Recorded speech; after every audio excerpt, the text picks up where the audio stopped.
안녕하세요. 5678 늙건강TV입니다. 이번 영상에서는 골다공증에 대한 이야기를 해보도록 하겠습니다. 많은 분들이 골다공증의 원인은 칼슘이 부족해져서 오게 된다고 생각하고 있습니다. 하지만 꼭 그렇지만은 않습니다. 골다공증의 발병은 특히 여성분들에게 나타나는 경우가 굉장히 많다는 것을 아실 수 있으실 겁니다. 이는 여성 호르몬인 에스트로겐의 수치가 점점 낮아지는 것으로 인해 골다공증이 유발되고요. 또 다른 원인 중 하나는 바로 운동 부족입니다. 칼슘이 뼈에 존재해야 하는 이유가 바로 운동이기 때문입니다. 그리고 이 운동 부족과도 연관이 되는 것이 바로 중력 효과입니다. 그래서 중력에 의해 우리 몸을 지탱하고 버티고 움직일 수 있도록 뼈가 튼튼해야 하고, 그러기 위해서는 칼슘이 뼈에 침착이 돼야 하는 겁니다. 그리고 마지막은 인간이라면 어쩔 수 없는 노화 때문입니다. 다음은 골다공증에 대해서 잘못 알려진 이야기들입니다. 우리 뼈에는 두 가지 세포가 존재하는데요. 첫 번째는 조골세포라고 해서 우리의 뼈를 만들어내는 세포가 있고요. 두 번째는 파골세포라고 해서 뼈를 파괴시켜 우리 몸 밖으로 빼내는 역할을 하는 세포가 있습니다. 어렸을 때는 족골세포가 뼈 세포를 10개를 만들었다고 한다면 파골세포는 5개만 파괴해서 몸 밖으로 빼냅니다.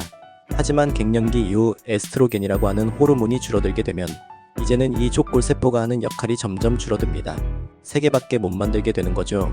그런데 파골세포는 여전히 5개를 빼냅니다. 그래서 나가는 양이 많아져서 골다공증이 생기는 것이 아니고요. 정확하게는 채워지지 않아서 그런 것입니다.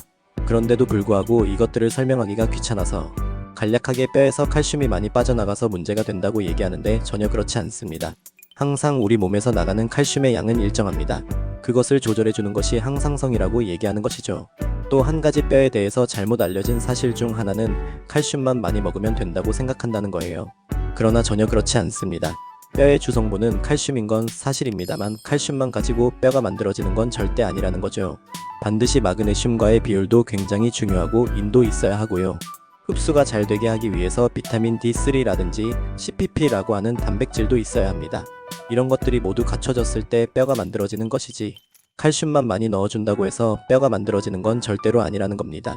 이것들을 활용해서 뼈를 만들도록 명령을 내려주는 놈이 없다면 뼈는 만들어지지 않겠죠. 그 명령을 내려주는 놈이 바로 아까 말씀드렸던 에스트로겐이라고 하는 호르몬입니다. 성장기 아이들에게도 에스트로겐이 많이 필요할까요? 네, 많이 필요합니다. 성장기 때 에스트로겐이라고 하는 호르몬에 의해서 나타나는 증상이 뭐가 있는지 알고 계신가요? 바로 여러분이 잘 아시는 것처럼 여드름이라고 하는 겁니다. 그래서 성장기 어린이들에게 여드름이 나타나는 이유는 에스트로겐을 많이 분비하기 때문이고요. 에스트로겐을 많이 분비하는 이유는 조골 세포를 더 활성화시키기 위해서 많이 분비되는 겁니다. 그래서 이 뼈와 에스트로겐이라고 하는 호르몬은 아주 밀접한 관계에 있습니다. 골다공증을 알아보신 분들은 아마 아실 겁니다. 병원에서 주는 약 먹고 칼슘제 열심히 먹는다고 해서 골다공증 수치가 금방 좋아지지는 않습니다. 적어도 1, 2년은 먹어야 겨우 조금씩 좋아지기 시작할 정도로 미미합니다. 그 이유가 단순히 칼슘만 공급해서는 효과가 잘 나타나지 않기 때문입니다. 자, 그렇다면 골다공증을 어떻게 하면 극복할 수 있는지 또는 예방할 수 있는지에 대한 이야기를 해드리도록 하겠습니다. 첫 번째 방법은 앞에서 여러 번 강조했던 것처럼 여성 호르몬과 관련된 제품들을 드시는 것은 아주 도움이 되실 수 있습니다. 특히 요즘 건강기능식품으로 갱년기 제품들이 많이 나와 있는데 그런 제품들은 꼭 여성분들만 드시라는 제품들이 아닙니다. 골밀도가 떨어져 있다거나 뼈가 부러졌거나 뼈가 약해서 문제가 있는 분들도 드셔도 되고요. 청소년이 먹어도 됩니다. 두 번째 권장해드리는 원료는 바로 N-아세틸글루코사민이라고 하는 겁니다. 복합 다당체를 만들어내는 기본 물질이 되고요. 이런 것들이 기본적으로 글루코사민의 역할도 할 뿐만 아니라 관절에 좋다고 많이 알려져 있는 콘드로이친을 만드는 데도 관여하고 있습니다. 이런 것들이 뼈 조직 사이에도 적절하게 있어야 하고요. 또 뼈와 뼈 사이에 잘 지탱하고 받쳐주는 역할을 하는 것이 콜라겐인데, 이 콜라겐도 N-아세틸글루코사민과 아주 밀접한 연관이 있다는 사실입니다. 그렇기 때문에 이런 모든 부분에 있어서 영향을 다 미쳐주는 기초적인 역할을 하는 영양소가 바로 N-아세틸글루코사민인데 안타깝게도 이게 우리 몸에서 만들어지지는 않습니다. 노화가 진행될수록 점점 골밀도가 떨어지는 이유가 바로 이런 N-아세틸글루코사민 같은 성분들이 줄어들기 때문입니다. 그래서 이런 기초적인 영양 성분들을 제대로 잘 공급해준다면 뼈를 튼튼하게 만드는데도 도움이 될 수 있다는 겁니다. 그 다음에는 비타민 D3를 충분히 잘 공급해야 합니다. 비타민 D3가 면역과도 연관이 되어져 있고요. 그리고 성호르몬과도 연관이 되어 있습니다. 나이가 들수록 이런 부분들이 면역도 떨어지고 성호르몬도 점점 떨어지는 일들이 벌어지기 때문에 비타민 D3를 잘 보충하는 것이 굉장히 중요합니다. 우리가 이 비타민 D3를 식품으로 먹을 수 있으면 굉장히 좋은데 식품 안에는 비타민 D3가 들어있긴 합니다만 너무 미미한 양밖에 들어있지 않습니다. 비타민 D3는 어디에 많이 들어있냐면 말린 표고버섯 등 버섯류 같은 데 많이 들어있긴 한데요. 그러려면 표고버섯을 아침에도 점심에도 저녁에도 오늘도 내일도 계속 드셔야 한다는 거죠. 그렇기 때문에 요즘은 시중에 건강기능식품 형태로 나와 있는 것들을 드시는 것이 도움이 될 텐데 이것을 한 번에 많이 먹는 것을 선호하시는 분들이 의외로 많으시더라고요.